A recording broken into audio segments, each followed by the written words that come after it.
to Euronews now. Unlike most of its EU partners, Sweden still hasn't imposed lockdown measures. But officials in the capital city of Stockholm say they will make efforts over the Easter weekend to stop crowds from gathering. Per Bergfors Nyberg reports.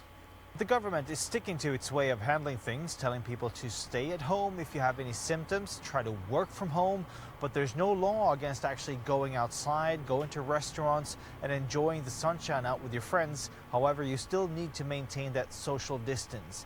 And some people that I spoke to earlier said that they enjoyed the fact that they can actually go outside and enjoy the fresh air. I have this gel here, and also you have to clean your hands a lot and, just keep your distance. And you're out shopping today? Yeah, but only in those places where it's in the fresh air. Now, there's a big debate going on in Sweden whether or not the government is actually doing the right thing by taking this approach of allowing people to walk outside and not preventing people from going outside like in other countries where there's a complete lockdown in place. Some people we've spoken to are both for and against this government policy. They have, I think, misinformed the public, saying that if you don't have symptoms, you're not contagious. And children don't get infected, they're not contagious, and so forth. This, among other things, has caused a lot of elderlies in elderly homes to get sick and die. I don't agree at all.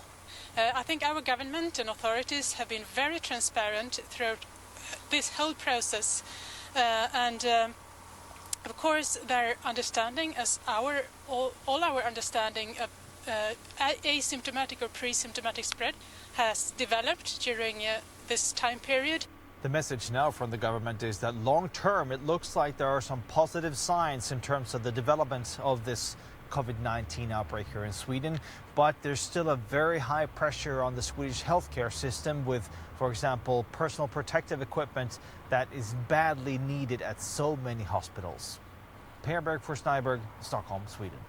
Now, are you sick of seeing sourdough loaves and banana bread popping up on your social media feed?